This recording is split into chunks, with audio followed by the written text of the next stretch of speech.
Bismillah. Bismillah. Assalamualaikum warahmatullahi wabarakatuh.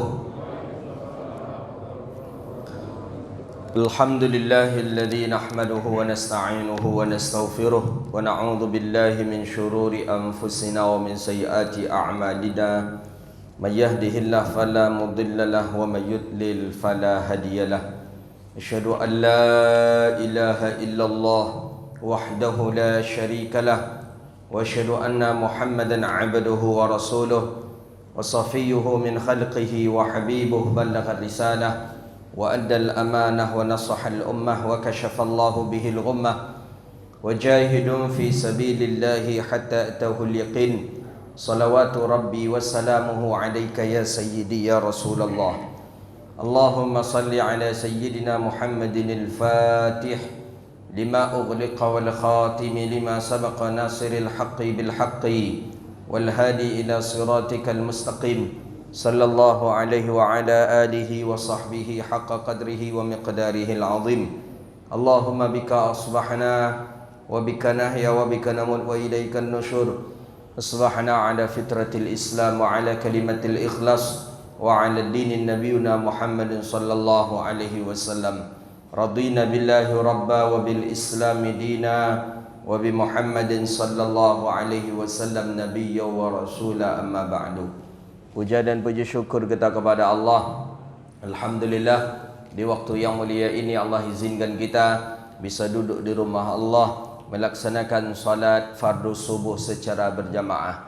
Mudah-mudahan yang kita lakukan hari ini diberi pahala oleh Allah Subhanahu wa taala dan diberi pahala dengan pahala yang berlipat ganda. Amin ya rabbal alamin.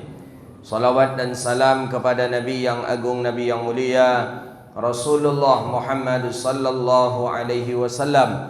Allahumma salli wa sallim ala sayyidina wa nabiyyina wa habibina wa syafi'ina wa zukhrina wa maulana Muhammad. Bapak Ibu hadirin yang dirahmati Allah Subhanahu wa taala, lanjutan kajian kita daripada kitab Bahjatun Nufus al-Mukhtasar al-Imam al-Bukhari radhiyallahu taala anhu, hadisul ghaslud damul haid, hadis tentang menyuci atau membasuh darah haid. Sebelumnya hadis tentang mencuci mani yang terkena pakaian. Itu hadis sebelumnya. Pakaian terkena mani, pakaian yang terkena oleh sperma, maka cara mensucinya sudah diajarkan di dalam syariat kita, di dalam hadis baginda Nabi sallallahu alaihi wasallam. Ada dua pendapat ulama tentang daripada sperma kemarin. Imam Malik mengatakan hukumnya najis, Imam Syafi'i mengatakan hukumnya tidak najis, suci. Maka apabila pakaian terkena daripada mani, maka hukumnya jaiz atau suci, tidak mengapa dibawa salat. Menurut mazhabnya Imam Maliki tidak boleh. Menurut mazhab Maliki mesti dicuci dulu. Tapi pendapat sebagian dari mazhab kita Syafi'i, kalau kita tahu pakaian itu terkena sperma, maka mesti hendaknya kita menghilangkannya dulu atau kemudian kita percikkan. Tapi kalau kita tidak tahu pakaian tadi terkena sperma, mani, kemudian kita bawa salat, setelah salat kita baru tahu ternyata pakaian itu ada sperma, maka tidak perlu mengulang salat kita dan salat sah, dan mani itu pun dianggap tahir. Begitu dia suci. Jadi Nabi salat dengan pakaian yang terkena mani itu bukan Nabi tahu pakaian itu terkena mani sebelum salat. Ini harus kita hati-hati ini. Jadi Nabi tak tahu kalau pakaian itu terkena mani. Baru Nabi tahu setelah diberitahu oleh Sayyidah Aisyah bahawa pakaian Rasulullah itu, Sayyidah Aisyah menampakkan pakaian Nabi tadi yang kena oleh percikan daripada air mani. Jadi itu dia. Jadi mani suci, ya, sperma itu suci. Bolehkah dibawa salat? Boleh, selama tidak kita ketahui itu ada di pakaian kita. Tapi kalau kita tahu bahawa pakaian kita terkena daripada sperma, maka salat kita tidak sah. Begitu dia pendapat yang paling kuat ya. Hadis hari ini tentang ghaslud damul haid. Hadis tentang mensucikan daripada darah haid. Ini nampaknya di kita hari ini mungkin jarang karena sudah ada alat atau sudah ada pembalut sehingga tidak begitu banyak terkena pakaian terkena darah. Tapi kalau itu tidak ada lagi, pabrik-pabrik itu tutup umpamanya, bangkrutnya umpamanya perusahaan itu tuh. Atau tak ada lagi yang membuatnya, atau tak ada lagi yang mencetaknya. Ya, bisa jadi suatu saat nanti ketika listrik yang sudah mati tak lagi berfungsi, tentu perusahaan-perusahaan pun tidak lagi berfungsi. Jadi bagaimana kalau sudah sampai saat seperti ini? Berlakulah lagi hadis-hadis Nabi sallallahu alaihi wasallam. Apa kata baginda Nabi dari Aisyah? Aisyah ummahatul mukminin radhiyallahu taala anha. Aisyah ni isteri baginda Nabi sallallahu alaihi wasallam, isteri tersayang Rasulullah, Sayyidah Aisyah. Dari sekian banyak isteri Nabi, ada yang mengatakan 11, ada yang mengatakan 9. Yang paling Nabi cintai adalah anak dari sahabat yang aku cintai, kata Rasulullah dalam hadis. Sahabat yang dicintai Nabi adalah Abu Bakar dan anaknya itu adalah Sayyidah Aisyah ummahatil mukminin radhiyallahu taala anha. Itulah dia Sayyidah Aisyah. Kedua-duanya dibenci oleh Syiah. Abu Bakar pun dibenci Syiah, Sayyidah Aisyah pun dibenci Syiah. Jadi Syiah ni mencaci para sahabat Nabi sallallahu alaihi wasallam. Ada malam tadi saya menengok putar video daripada Syiah Indonesia, siapa namanya itu, di Jakarta. Dia bilang kita tidak ada mencaci para sahabat Nabi, kata dia. Kita tidak mencaci sahabat Nabi, cuman daripada sahabat Nabi itu tentu ada kekurangan-kekurangan dan itulah yang kita buka, kata dia. Samalah dengan mencaci sahabat Nabi namanya itu. La tasubbu ashabi wa ahli baiti, kata Nabi. Jangan kalian caci sahabatku dan keluargaku, kata baginda Nabi. Man tasubbuhuma, siapa yang mencaci keduanya, maka sama dia dengan mencaciku, kata Rasulullah. Siapa yang mencaciku, maka Allah lemparkan ke dalam neraka Allah Rabbun Jalla Jalaluh. Maka tak boleh mencaci para sahabat Nabi. Udul, mereka itu adalah adil dan mereka itu Allah memuji dalam Al-Quran, radhiyallahu ta'ala an, Allah sudah meridai. Kalau kita bandingkan kita dengan sahabat, Bapak Ibu yang dirahmati Allah, tak ada bandingannya. Tak ada bandingannya kita dengan sahabat. Apalagi sahabat-sahabat Uhud yang sudah nampak arah panah ke Rasulullah. Panah tadi dah nampak pasti arah Nabi. Dari sana memanah Nabi, dari sana memanah Nabi, dari sana memanah Nabi, dari sana mereka nampak. Kalau dibandingkan kepada iman kita, mungkin takkan bisa kita seperti dia. Dikejarnya cepat Rasulullah yang berada di tengah. Ini akan membunuh Nabi, akan membunuh Nabi, akan membunuh Nabi. Sudah terarah panahnya kepada Rasulullah. Sahabat yang paling setia langsung mengejar Nabi, memeluk Nabi sallallahu alaihi wasallam bertiga. Terpancanglah panah 70 panah di tubuh orang yang bertiga ini. Siapa kira-kira yang sanggup setianya seperti sahabat baginda Nabi sallallahu alaihi wasallam untuk menyelamatkan Nabi? Bayangkanlah, tidak ada sesetia sekhidmahnya para sahabat baginda Nabi sallallahu alaihi wasallam. Kita belum ada apa-apanya, maka jangan sampai kita menghina para sahabat Nabi. Maka kata para ulama, jikalau seandainya dikumpulkan di kampung itu para wali Allah 500 orang kekasih-kekasih Allah dibandingkan dengan sahabat satu orang sahabat. Jadi satu sahabat Nabi, 500 para kekasih Allah. Waliullah, salatnya tak pernah tinggal. Puasa dia jaga, aurat dia jaga, Quran dia jaga, zikir dia jaga, pandangan mata dia jaga. Wali Allah, kekasih Allah, 500 orang kekasih Allah sama bandingannya dengan satu orang sahabat baginda Nabi sallallahu alaihi wasallam. Maka oleh karena itu amat mulialah orang-orang yang hidup bersama para sahabat baginda Nabi sallallahu alaihi wasallam. Maka ketika Nabi sampai di Madinah, hijrah berkembang, adalah hasutan Yahudi ke penduduk Madinah. Jadi kata Yahudi ke penduduk Madinah, kalian Madinah ni bodoh kalian, kata Yahudi. Bodoh kalian orang-orang Ansar, bodoh kalian, kata. Muhammad tu dari kampungnya Makkah datang ke kita tak bawa apa-apa. Tidak bawa uang, tidak bawa harta, tak ada bawa apa-apa. Sampai di Madinah, kalian berikan tanah kalian kepada mereka. Sampai di Madinah, kalian berikan kebun kalian kepada mereka. Sampai di Madinah, kalian berikan ruko kalian kepada mereka. Sampai di Madinah kalian berikan isteri kalian kepada mereka. Kan bodoh kalian. Apa yang kalian dapatkan? Ada satu orang penduduk Madinah yang kena provokasi daripada Yahudi. Di Madinah banyak Yahudi dulu. Banyak sekali. Maka hadis tentang hari Ashura kemarin itu kan di Madinah itu. Itu Yahudi pertama kali yang melakukan. Datang ke Rasulullah yang terprovokasi ini. Datang ke Rasulullah. Ya Rasulullah, apa kekurangan kami lagi ya Rasulullah? Semuanya sudah kami berikan kepada engkau. Harta kami berikan, tanah kami berikan, isteri kami pun kami berikan ya Rasulullah kepada kalian penduduk Makkah. Apa lagi kurangnya ya Rasulullah? Apa kurangnya lagi ya Rasulullah? Kenapa masih engkau jajah atau masih engkau perkasai, masih engkau ingin memerangi orang-orang Yahudi ya Rasulullah? Cukuplah ya Rasulullah. Jadi kata baginda Nabi, Nabi menangis. Rasulullah sallallahu alaihi wasallam kata baginda Nabi, aku tidak memerangi dia kecuali Allah yang menyuruhnya. Kemudian kata baginda Nabi, hei orang-orang Madinah, kata Rasulullah. Umar dah geram dah.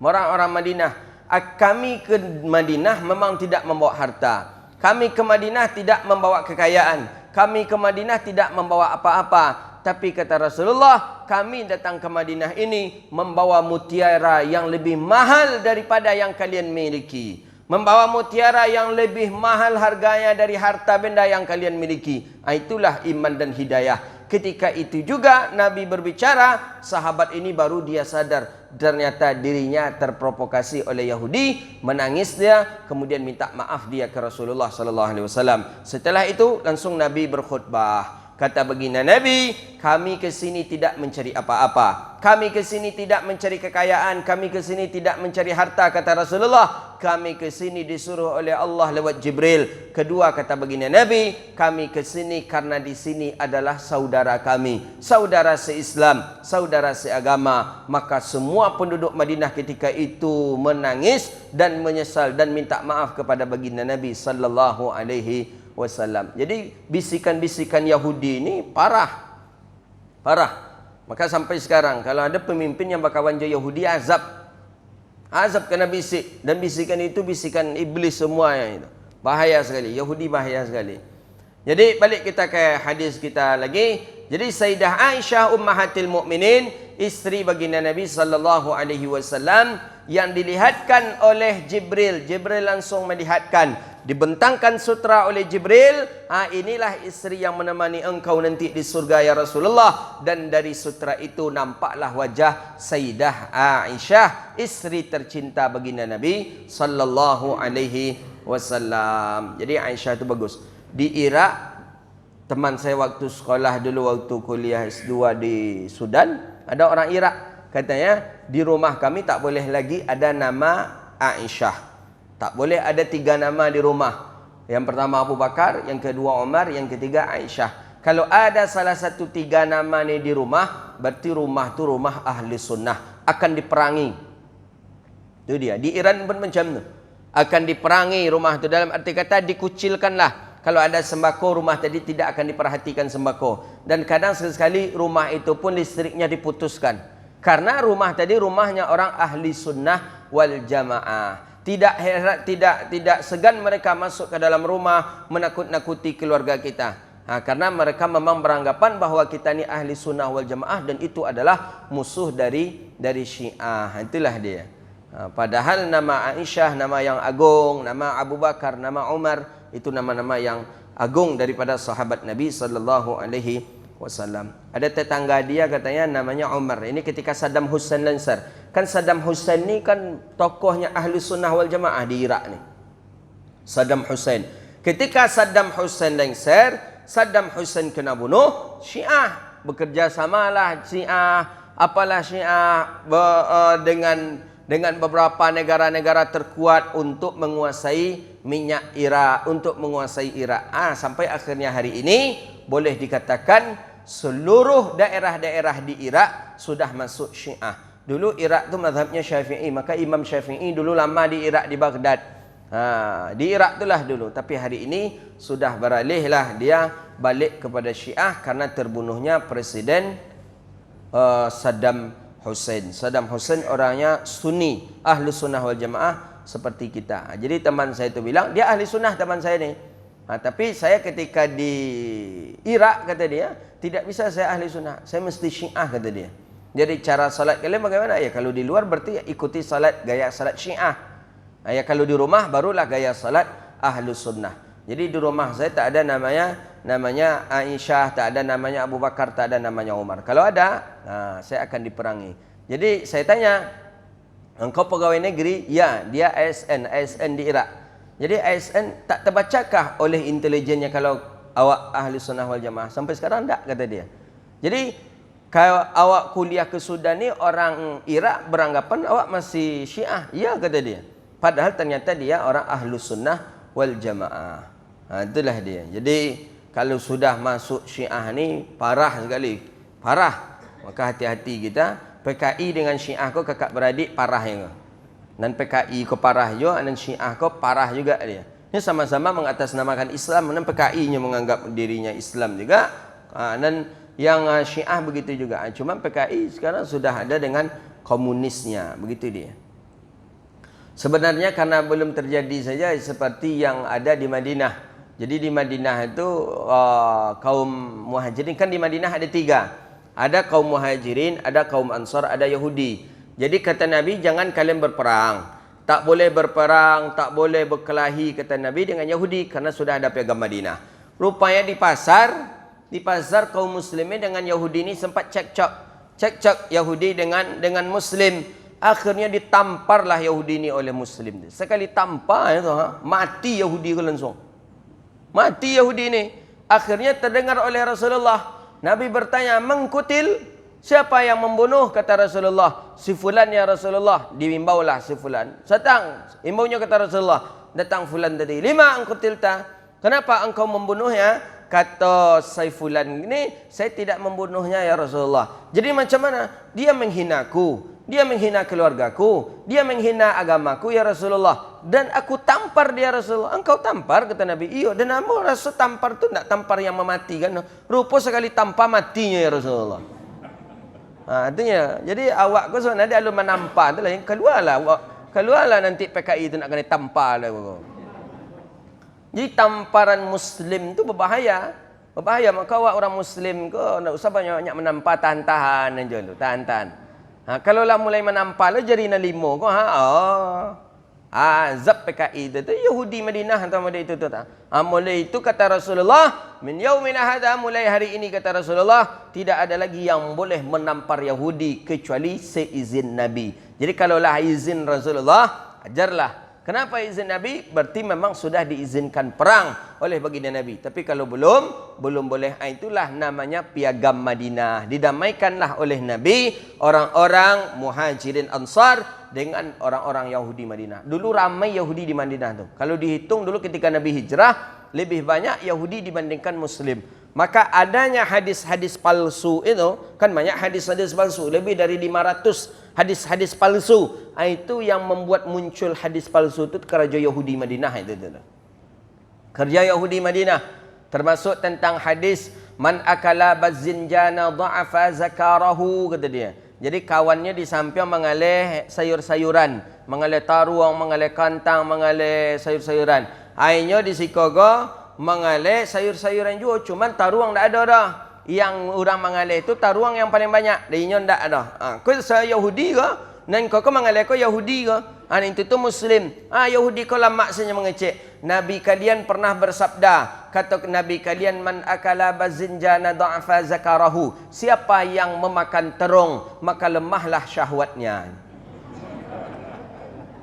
Jadi orang memakan taruang itu importannya Pak. Kecek Yahudi. Ayo pula lah dia orang-orang. Jadi dia orang-orang Muslim yang membeli taruang tadi tu, iyo pula. Iyo kemak gawat, ditinggalkanlah menjual beli terung ini. Itulah muncullah hadis tu. Hadis tu hadis palsu. Jadi kok bisa? Kan ada orang bertanya-tanya, kok bisa hadis palsu tu muncul Ustaz? Kok bisa hadis-hadis palsu tu ada? Karajo Yahudi nama dia tadi itulah yang membuatkan hadis-hadis palsu tu. Hadis Nabi tak pernah berbicara tentang hadis tentang itu. Inyo aja membuat untuk mengalahkan kawannya tadi. Itu dia. Tu hadis namanya hadis palsu. Banyak. Siapa yang buat karajo? Orang-orang Yahudi Madinah.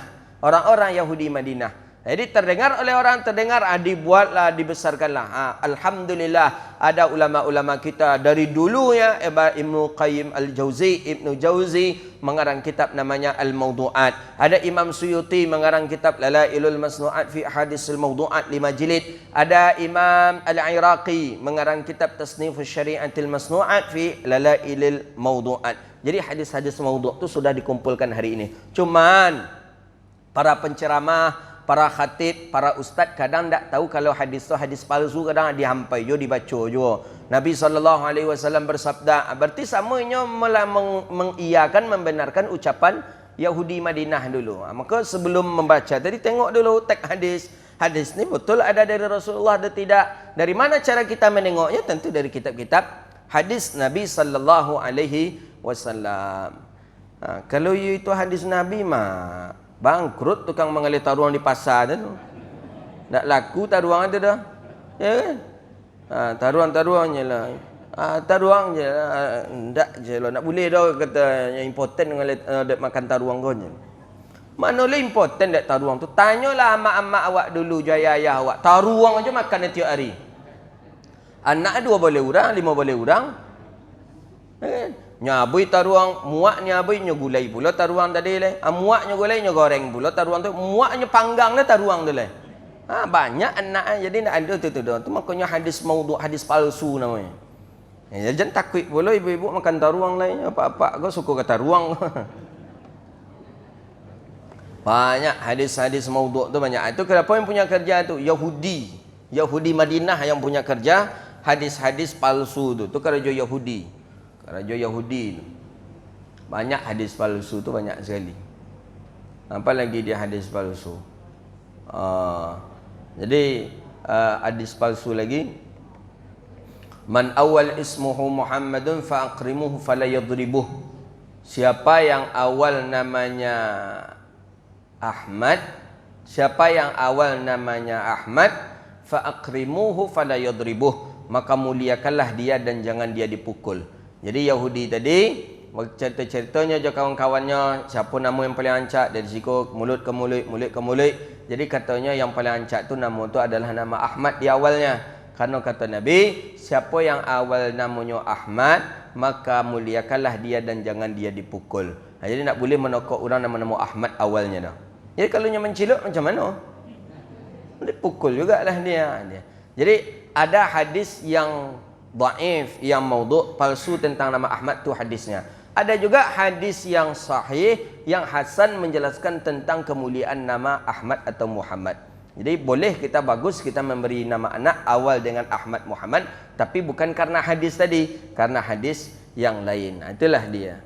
Jadi Sayyidah Aisyah ummahatil mukminin, ibunya orang-orang mukmin, beliau tak memiliki anak, tapi anak beliau adalah ila yaumil qiyamah, umat Nabi Muhammad adalah anak daripada Sayyidah Aisyah. Maka Sayyidah Aisyah disebut dengan ummahatil mukminin, ibunya orang-orang mukmin. Siapapun merasa dirinya mukmin di dunia, ibunya adalah Sayyidah Aisyah. Kenapa? Karena beliau adalah istri daripada Rasulullah sallallahu alaihi wasallam. Orangnya abid, orangnya ahli ibadah, orangnya taat, orangnya alim. Yang jelas Sayyidah Aisyah ni orangnya pintar sekali. Sehingga banyak hadis-hadis itu riwayat Sayyidah Aisyah. Dalam Bukhari itu banyak hadis riwayat Sayyidah Aisyah, termasuk hadis ini. Jadi Syiah kalau dia membenci Sayyidah Aisyah, berarti dia menghilangkan hadis ini. Berapa hadis nanti banyak hilang kalau kebencian dia terus-menerus kepada baginda dan kepada Sayyidah Aisyah radhiyallahu taala anha. Qalat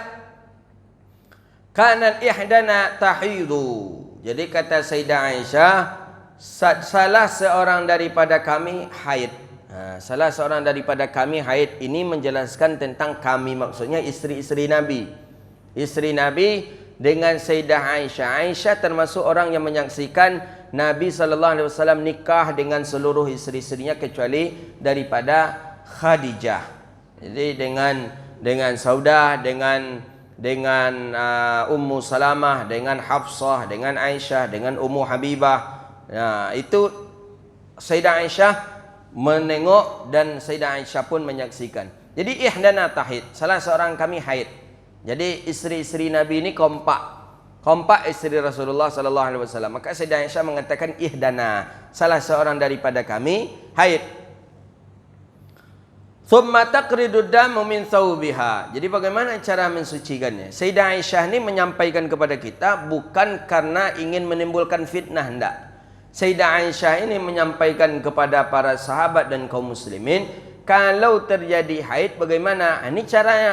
Salah seorang kami haid, kata Sayyidah Aisyah, thumma taqridu dammi min thawbiha. Kemudian kami bersihkan darah itu saja. Yang pas darah itu saja dulu dibersihkan. Dibersihkan darah itu saja. Inda tuhriha, ketika darah tadi sudah bersih, fataghsilahu, kemudian kami cuci. Kata Sayyidah Aisyah, setelah kami suci dan kami bilas, dan begitulah seluruh pakaian kami lakukan kalau pakaian kami terkena darah haid. Maksudnya pakaian dalam. Jadi bagaimana? Summa tusalli fih. Kemudian setelah itu barulah kami melakukan solat. Jadi kalau begitu, bolehkah solat dengan pakaian yang terkena oleh darah haid? Jawabannya boleh. Tapi pakaian itu disucikan dulu. Cara mensucikannya, buang darah haidnya. Darah tadi ada 3 sifatnya. Hilang daripada warnanya, hilang daripada baunya, hilang daripada rasanya. Maka buangkan dia dulu, kemudian kita cuci, kemudian kita bilas, kemudian pakailah itu untuk solat.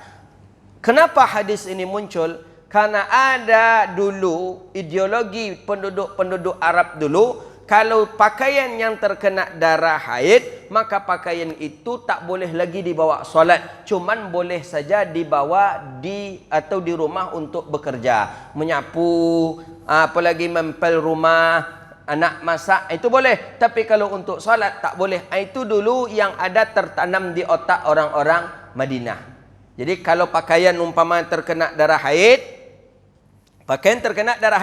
walaupun pakaian itu telah dicuci, walaupun pakaian itu telah dibersihkan, maka dulu sebelum ada hadis ini, maka pakaian itu jarang dan tidak boleh dipakai oleh penduduk Madinah untuk solat. Tapi boleh untuk pakaian rumah saja, menyapu rumah, ya, mempel rumah, memasak, itu saja. Tapi semenjak Aisyah mengatakan ini, dan Aisyah mengatakan ini, berarti Nabi mengetahui. Kalau Nabi mengetahui, berarti boleh memakai pakaian yang terkena darah haid untuk dibawa solat. Tapi caranya, dibersihkan darah haidnya, dicuci, kemudian dibilas, barulah dipakai untuk solat. Jadi dulu itu kalau pakaian itulah terkena darah haid, maka pakaian itu najis selama-lamanya. Itu dulu, sebelum ada hadis ini. Setelah ada hadis ini, maka pakaian yang terkena oleh darah haid, maka pakaian itu suci dengan cara membersihkan darahnya,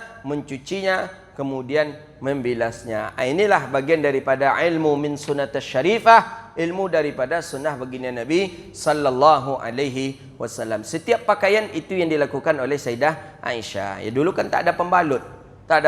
Jadi wajar saja pakaian kena. Ya, kalau hari ini sudah ada pembalut, maka perempuan-perempuan jarang terkena lagi pakaiannya oleh darah haid. Hadis kaifiyatul ightisal. Jadi Sayyidah Aisyah melanjutkan lagi, annamra'ata minal ansar. Ada perempuan-perempuan dari Ansar. Ansar ni asli penduduk Madinah. Datang dia kepada Nabi sallallahu alaihi wasallam. Sayyidah Aisyah ada. Itu akhlak Nabi. Jadi Nabi, kalau dalam satu riwayat penjelasan masyayikh kita baca, Nabi itu ada majlis khusus untuk perempuan saja. Perempuan saja yang mengaji dengan Rasulullah. Perempuan saja yang datang kepada baginda Nabi. Tapi Nabi tetap menghadirkan istrinya. Jadi Sayyidah Aisyah kah dihadirkan Rasulullah? Ummu Salamah kah yang dihadirkan Rasulullah sallallahu alaihi wasallam? Itu akhlak Nabi. Dan saya perhatikan syekh saya juga seperti itu. Ada majlis khusus lil harim namanya. Itu setelah selesai salat Jumat. Jadi setelah selesai salat Jumat, itu khusus perempuan saja. Tak boleh laki-laki hadir. Itu membahas masalah haid, juga membahas masalah nifas, membahas masalah talak, membahas masalah rujuk. Itu syekh. Dan syekh saya perhatikan selalu membawa isteri beliau. Itu agar tidak terjadi aib, tidak terjadi fitnah. Kalau ustaz tu aja, ustaz tadi tu inyo aja dapat sedema kerja apa-apa bego kan. Nak dibagi ke orang lain dohnya. Anda ikut ada bininya yang mengawani. Berarti tidak akan mencari situ murni ilmu. Saya perhatikan masyaikh saya umumnya seluruhnya seperti itu. Kalau ada majlis khusus dengan perempuan, beliau membawa istrinya. Begitu dia. Jadi dulu orang-orang Ansar, perempuan-perempuan Ansar datang ke Nabi SAW. Ini perempuan-perempuan asli penduduk daripada penduduk Madinah. Ya Nabi SAW datanglah penduduk-penduduk Ansar ni ke Nabi. Sayyidah Aisyah ada. Dibawa Nabi Sayyidah Aisyah. Apa kata penduduk-penduduk Madinah ni, perempuan-perempuan Ansar Madinah? Ya Rasulullah. Ya Rasulullah. Kaifa aghtasilu minal haidi? Bagaimana cara mensucikan pakaian? Bagaimana cara bersuci daripada haid? Bagaimana cara bersuci setelah haid ya Rasulullah? Itu kata orang-orang Ansar penduduk Madinah ke Nabi Muhammad. Itu memang penduduk yang paling bahagia. Bertanya bisa ke langsung ke Nabi. Awak gini kalau bingung ke siapa nak bertanya? Kau ustaz, ia pula ustaz tadi kalau ada handphonenya, ia nyangkit pula handphone kita. Ia balas pula WA kita. Kalau tidak macam mana ke siapa kita nak bertanya? Dulu ada Nabi tu.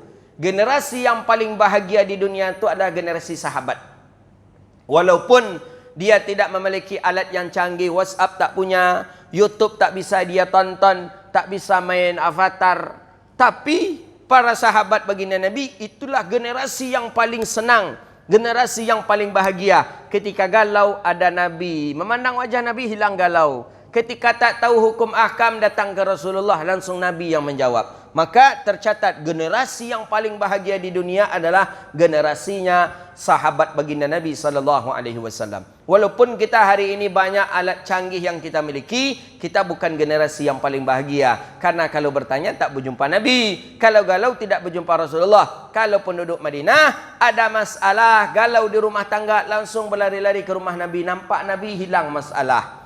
Berkelahi dengan teman, ada masalah dalam perdagangan jual beli, datangi Rasulullah, selesai masalah oleh baginda Nabi sallallahu alaihi wasallam. Kini ke mana kita nak mencari untuk menyelesaikan masalah? Payah, ada masalah galau datang ke ustaz, menengok ustaz tu ajalah bertambah masalah awak dah. Baru menengok ustaz tu baru nak kata jawab dah ustaz kau aja nampak loyo banyaklah masalah yang nampak aku kata dia. Itu dia Nabi SAW. Maka paling bahagia adalah generasi para sahabat baginda Nabi radhiyallahu ta'ala anhum wa radu'an. Jadi apa kata perempuan-perempuan Madinah ni? Kaifaghtasilu minal haidi?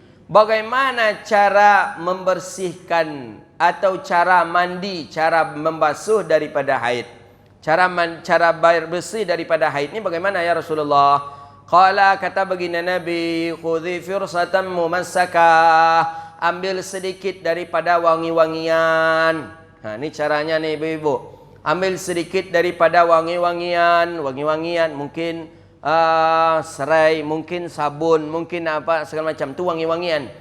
Fatawaddai biha salasa, kemudian berwuduklah dengan dia 3 kali. Thumma inna Nabi sallallahu alaihi wasallam istahya. Kemudian Nabi SAW malu, fa'arada wajhihi. Kemudian Nabi mempalingkan wajahnya karena malu. Nabi pemalu. Nabi ni pemalu. Maka di dalam rawi berjanji disebutkan syadidal haya'i wat tawadhu'. Nabi itu orang yang paling pemalu. Wa kana Nabi sallallahu alaihi wasallam syadidal haya'i wat tawadhu'. Yakhsifu na'lahu wa yarqa'u thawbahu wa yahlubu syatahu fi khidmatihi ahlihi bisirati sariyah. Dalam rawi berjanji bahawa Nabi Muhammad orang yang paling pemalu. Saking pemalunya, Nabi sedang duduk-duduk dengan sahabat, datang angin kencang. Ketika angin kencang tadi, terbuka kain sarung Nabi. Terbuka kain sarung Nabi, nampak betis Nabi. Betis Nabi saja yang nampak. Lutut tak nampak, betis saja yang nampak. Langsung Nabi pingsan. Pingsan langsung Nabi. Betis yang nampak. Begitu pemalunya Rasulullah sallallahu alaihi wasallam. Cuma betis saja yang nampak, Nabi langsung pingsan. Berapa nak pemalunya Nabi sallallahu alaihi wasallam. Sehingga para sahabat nampak itu. Utsman nampak betul itu di depan Utsman. Terbuka oleh angin kan sarung Nabi, nampak betis Nabi. Betis Nabi putih. Nampak betis Rasulullah, langsung baginda Nabi pingsan. Itu pemalu Nabi. Awak siapa di kita betis terbuka pernah pingsan? Nah, kadang-kadang kita malu tu kurang. Kurang malu, kurang adab, kurang iman. Awak nak ada betis terbuka ni. Jangankan betis terbuka ibu-ibu kepalanya je terbuka nak yang pontiang. Tak pernah pingsan ibu-ibu tu. Ini Nabi betisnya saya terbuka. Betis tidak aurat bagi laki-laki. Tidak aurat bagi laki-laki betis. Tapi begitulah daripada syadidal haya. Maka kata Aisyah, Nabi malu. Setelah Nabi menyebutkan itu, Nabi malu. Jadi, baginda Nabi SAW malu. Fa'arada wajhihi, dipalingkan sedikit wajah oleh Nabi. Au qala tawadda'i biha fa'akhaztuha fajazabtuha fa'akhbartuha bima yuridun Nabi sallallahu alaihi wasallam. Kemudian Sayyidah Aisyah melanjutkan daripada tata cara. Jadi yang sabun wangi-wangian tadi cucilah. Dia dijelaskan lagi hadis ini. Pertama, an-nadamul haidi law raihah la yazhabu hal ma'u wahdah. Jadi bahwa darah haid itu darah yang memiliki baun. Seperti yang saya jelaskan minggu yang lalu, la yazhabu hal ma'u wahda, tidak hilang dengan air saja. Maka butuh kepada wangi-wangian sabun. Memang kalau darah haid itu memang busuk sekali. Dalam kitab-kitab fikih disebutkan itu. Maka salah satu laki-laki dilarangkan dia berhubungan suami isteri, asbabnya adalah nanti timbul kebencian. Kebencian. Biasa patang awun aja bon bini kau. Kini lah bon terasi aja bini kau lah. Jadi besoknya anggapan kita bon terasi je lah. Anggapan besok bon terasi, besok bon terasi. Makanya tak boleh hubungan suami isteri ketika haid. Itu salah satu asbabnya. Asbab kedua karena memang perempuan tidak dalam keadaan bersuci. Jadi kita ambil daripada qita'ah fursak, qita'ah daripada sedikit daripada wangi-wangian. Yang dicuci tadi apa? Apakah kemaluan tadi dicuci dengan wangi-wangian atau badan kita yang kita cuci dengan wangi-wangian? Dalam hadis ini, terkhusus kepada hadis ini, yang dicuci dengan wangi-wangian itu adalah kemaluan perempuan tadi. Baik, yang disunnahkan seperti ini hukumnya sunnah atau wajib ini? Nabi ini mengatakan ini. Pertama. Kedua, ini untuk perempuan yang sudah menikah atau yang belum menikah. Nah itu. Pertama, ini hadis ini disebutkan hadis ini mana dia? Sudah untuk orang yang menikah atau yang belum menikah. Hadis ini untuk badan, seluruh badan atau untuk kemaluan saja. Pertama. Kedua, hadis ini untuk orang yang sudah menikah atau orang yang belum menikah. Yang ketiga, hadis ini wajibkah hukumnya atau sunnah? Disyarah para ulama. Pertama, hadis ini khusus hadis ini untuk kemaluan saja. Karena dari kemaluan itulah menghasilkan baunan yang tidak sedap kepada badan. Dan dianjurkan juga badan kita basuh dengan memakai sabun. Yang kedua, hadis ini menunjukkan untuk orang yang sudah menikah. Jadi bagaimana dengan yang tidak menikah? Maka tidak dianjurkan menyuci dengan wangi-wangian ini. Itu menurut hadis Nabi.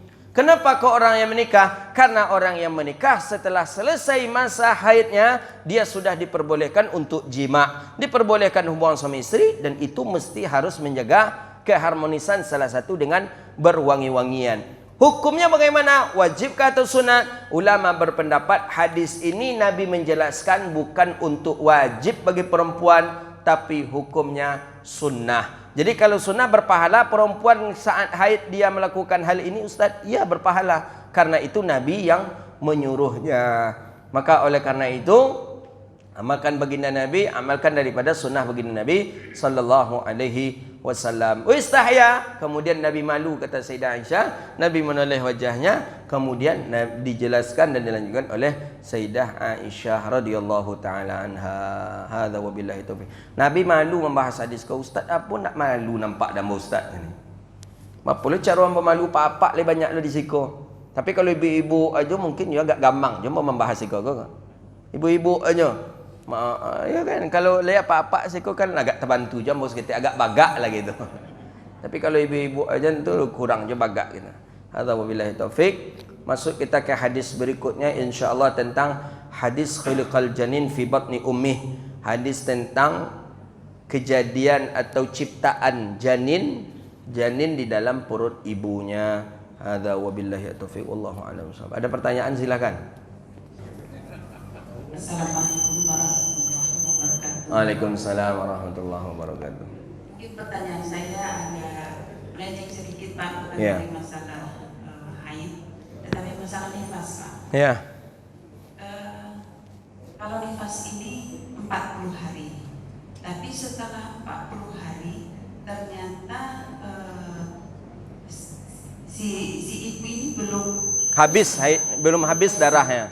masih ada Keluar darah. masih keluar darah berflek-flek. Apakah ini si ibu ini sudah boleh sholat? Kalau misalnya boleh diperbolehkan sholat, bagaimana cara sholatnya Pak? Baik, terima kasih. Bagus pertanyaannya.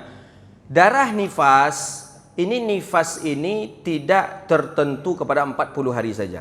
Nah, jadi nifas itu paling sedikit hitungan nifas paling sedikit itu 15 hari. Itu paling sedikit hitungan nifas 2 minggu. Selesai, ada orang yang selesai tak keluar lagi darah nifasnya. Berarti dia di hari yang ke-16 dia sudah boleh salat. Salat seperti salat biasa. Karena salat itu sudah wajib bagi dia dan nifasnya dah selesai dan dia sudah melakukan mandi junub atau mandi wajib. Ada yang kedua kebiasaan. Kebiasaan nifas itulah 40 hari. Ini kebiasaan. Setelah 40 hari selesai masa nifas, tak lagi keluar dia, tak lagi keluar. Maka di hari yang ke-40 ni perempuan tu mandi wajib, mandi junub, keramas dan dia salat seperti salat biasa. Kalau lebih dari 40 masih keluar darah ni lagi, dalam hukum fikih disebut darah nifas juga lagi. Yang ketiga, berapa lamanya biasanya ini? Biasanya ini lamanya sampai 80 hari. Lama dia. Jadi kalau begitu tak boleh salatlah perempuan ni? Tidak. Karena dia masih dalam masa iddah. Masa nifas. Nifas. Tapi kebanyakan tidak sampai ke 40. Ada yang mengatakan cukup dengan 1 bulan daripada setengah, berarti 45 hari. Ada yang mengatakan sampai 50 hari. Tapi masa yang panjangnya sampai kepada 80 hari saja. Keluar dia lagi setelah itu, kalau keluar juga dia setelah 80, ini darahnya darah istihadah, darah penyakit lagi ini. Kalau darah penyakit, perempuan tadi diwajibkan salat, tapi sebelum salat dia sucikan darah dia tadi. Begitu dia. Tapi Pak, kalau seandainya lebih dari 40 hari menuju ke 80 hari, ada masa dia bersih, misalnya mungkin 2 atau 3 hari. Yang 2-3 hari ini apakah memang kalau begitu itu tidak darah nifas lagi namanya. Itu tidak darah nifas. Saya beranggapan tadi tiap hari masih keluar sedikit, ada nampak sedikit. Walaupun yang sedikit itu berupa goresan saja, itu tetap darah nifas namanya. Tapi kalau ada sudah 3 hari masa putusnya, daripada 3 hari, 4 hari daripada masa putus sucinya, kemudian di hari yang kelima keluar lagi dia, itu darah istihadah namanya lagi, darah penyakit lagi. Begitu. Yang saya maksud tadi berurut-urut tadi itu mungkin keluar lagi sedikit. Ya seperti orang nifas lah. Keluar sedikit, mungkin keluar lagi sedikit. Walaupun ada goresan saja yang dinampakkan oleh perempuan itu, berarti tanda ada keluar daripada darah. Berarti itu darah istihadah. Darah penyakit berarti lagi itu kalau sudah melewati daripada waktu tadi. Karena ada waktu sucinya, masalahnya senggangnya tadi terhenti dia sama sekali tak ada keluar dia. Itu setelah itu keluar itu darah, namanya darah penyakit. Kalau darah penyakit, perempuan diwajibkan salat. Sebelum salat dia cuci, dia istinja, berwuduk, kemudian dia salat, tidak perlu mandi. Jadi. Baik, ada yang lain silakan. Ustaz, ini tentang riwayat hadis. Karena hadis itu diriwayatkan oleh lebih daripada 1 orang. Ya. Sahabat. Yang mau saya tanyakan, apakah perbuatan Rasulullah pada suatu waktu ini didengar oleh 2 orang sahabat atau lebih? Kemudian diriwayatkan, ataukah memang Rasulullah pernah berkata atau berbuat di 2 tempat yang berbeda, misalnya Ustaz. Misalnya di hari ini Rasulullah mengatakan ini, tapi besok kemudian ini diriwayatkan oleh para sahabat. Sehingga hadis itu kan memang satu perkataan perbuatan Rasulullah ini diriwayatkan oleh banyak orang. Itu bagaimana Ustaz? Baik, jadi kenapa kok bisa satu hadis itu kadang banyak riwayatnya. Banyak yang meriwayatkan hadis padahal hadis itu satu, tapi kok bisa banyak kadang. Apakah Nabi meriwayatkan di satu tempat, kemudian di tempat lagi berbeda, kemudian tempat lagi berbeda? Enggak. Jadi kenapa bisa banyak riwayat dalam periwayatan hadis itu? Dalam satu hadis banyak riwayat karena banyak yang mendengar ketika itu. Ya seperti baginda Nabi, seperti saya sampaikan hari inilah saya sampaikan. Ya, kemudian yang mendengar ada 300 orang yang mendengar. Berarti yang meriwayatkan hadis ini ada 300. Kalau yang 300 ini punya murid masing-masing murid satu saja, berarti sudah turun 300 lagi penerus riwayat hadis. Jadi itulah yang menyebabkan riwayat hadis Nabi itu banyak. Tapi apakah pernah Nabi mengulang balik di majlis ini diucapkan Nabi, di majlis yang satu lagi Nabi mengucapkan tapi dengan orang yang berbeda juga? Apakah pernah seperti itu Rasulullah? Pernah. Nabi pernah melakukan seperti itu. Jadi di majlis ini Nabi mengatakan ini, di majlis yang sama, di majlis yang lain Nabi mengatakan perkataan sama, tapi dengan orang yang sudah berbeda. Jadi mendengar, jadi Bapak Ibu yang hadir di sini, sami'tu min Ustaz Zulhendri Rais. Aku mendengar dari Ustaz Zulhendri Rais begini. Bisa berbedakah daripada bunyinya? Di sini lagi nanti ditengok kayak absahan telinga sahabat.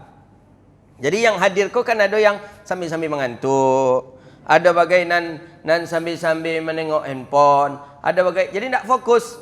Nanti berbeda nih. Disitulah adanya mukhtalafal hadis. Berbeda kadang bunyi hadis. Yang di muka kok lain terang adanya, dan di belakang lain. Disitulah kerajo orang hadis, yang mana asli kalimat yang dilafazkan oleh Nabi. Tentu menengok yang pertama dari sisi usia. Siapa usia yang paling muda? Itu pertama. Dia apa Ustaz? Kan orang tua kok kadang telinga kok antara terang aja indak kadang bagai. Itu pertama. Yang kedua ditengok orang yang paling dekat dengan Rasulullah. Itu jelas itu. Itu yang kedua itu. Ditengok orang yang paling dekat dengan Nabi. Siapa yang paling dekat dengan Nabi? Di antara yang banyak hadir itu. Yang ketiga, ditengok siapa di antara sekian banyak itu yang paling dekat dengan para sahabat. Maksudnya yang paling disayangi dari sahabat yang hadir banyak itu siapa pula sahabat tadi. Darinya tu bisa didengar itu. Tak ada mukhtalaful hadis. Seperti ambo di sini menyebut, marilah kita bersyukur kepada Allah. Ada nan dari sudut itu yang agak-agak terlaluk seketik, marilah kita bersyukur kepada Allah. Kan? Seketik tu nya. Laki-laki dan pedusi, anak, orang-orang dewasa dan anak-anak wajib dia bersyukur kepada Allah. Jadi dia amat tadi agak terlaluk seketik. Laki-laki pedusi, dewasa, anak-anak wajib bersyukur. Pulang itulah nyukur rambut kepala anak aja laki. Rambut-rambut ini nyukur dah langsung. Apa dia bersyukur kepala anak sada aja laki ke cik lah. Iya cik lah, kan malam tadi ustaz menyebut macam lah. Wajib buat bersyukur, kalau tidak buat berdosa cik lah kan. Hendak bersyukur dan bersyukur. Dari situ bisa berkata. Itulah sebab dari salah satu banyak daripada periwayat-riwayat hadis. Bisa saja nanti suatu saat nanti seperti ijazah-ijazah yang ada saya berikan kemarin sanad di Universiti Nurul Huda. Nanti ada masa mudah-mudahan di sini kita bisa buat majelis sanad juga. Bapak Ibu menerima sanad dari saya. Ternyata setelah saya meninggal dunia, qadarullah, mudah-mudahan Allah sehatkan dan panjangkan umur kita. Anak bapak ibu masih hidup, bapak ibu masih hidup, bapak ibu sampaikanlah ke anak bapak ibu. Ustaz Zulhendri Rais berpendapat seperti ini. Saya duduk di pengajiannya setiap Jumat. Kata beliau begini. Anak bapak ibu ni berjumpa dengan anak bapak ibu yang sebelah sini. Anak bapak ibu sebelah sini ni disebutkan pula kepada anaknya Ustaz Zulhendri. Tapi berbeda dia. Berbeda. Nan cik tadi membolehkan, dan dari sikum tidak membolehkan. Kalau anak ke anak kau, anak tadi tak jumpa dengan saya, anak bapak ibu tak pernah mengaji dengan saya, yang pernah mengaji dengan saya bapak ibu saja. Bagaimana cara menyelesaikan keduanya ini? Kau bisa karya ngok kau, nan cik kau tiba indak itu tu nan tapek, nan cik kau indak ikon tapek kan nya. Nya masalah orang kau sama-sama hadir kedua-dua. Bagaimana cara menyelesaikannya nanti ini? Di zaman Nabi pernah terjadi. Bagaimana cara menyelesaikan masalah yang seperti ini? Apalagi di zaman Nabi. Zaman Nabi dulu, Nabi tidak boleh menulis selain daripada Al-Quran.